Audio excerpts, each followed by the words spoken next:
Some different terminology there. The CCTM program is first of its kind in the U.S. The state admitted nearly 250 people. Around half of them were legacy growers.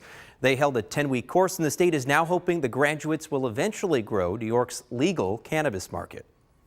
We were relegated to, backyards and basements. Chris Shinta is one of nearly 150 legacy growers who took the state's cannabis mentorship and compliance course and quickly found out that New York's licensed cultivators run quite a different kind of business. There are so many things that we have to do to keep track of the plants that we're growing, the different strains that we're growing. We take those basic skills. With mentors like Paul Elfstrom of TrueCan, different growing techniques are passed down, as well as info about tax structure and compliance and testing. A lot of the mentees get to learn not only through the webinars that we've hosted, but also get to come to a facility like this and get their hands dirty and get them in the dirt and really see what it takes, because this is not easy. Damian Fagan is Chief Equity Officer at the Office of Cannabis Management. There's just a lot of history there, a lot of culture, and a lot of value that we're trying to bring into the regulated market. The goal, Fagan says, is scaling up New York's market, with perhaps the need for 3 growers per each dispensary, both larger ones and smaller growers as well.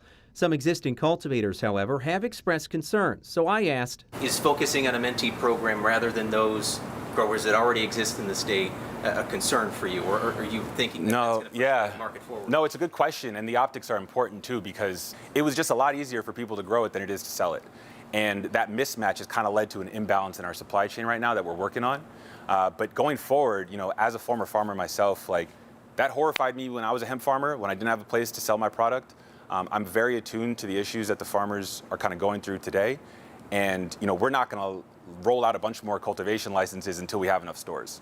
The mentorship program does not guarantee Shinta or the other graduates a license, but he and Elfstrom, however, believe New York has set up mentees for success, engaging with a group of growers that no other state has historically touched while working to ensure a future supply. Having as many people do it right is what I think is the right thing to do. Even on a small scale, it's something that has really prepared us to hit the ground running. Well, we'll keep you updated on Shinta's licensee process. He's going to be applying with his business partner. It is unclear, however, Scott and Mary Alice, if this course will be held again.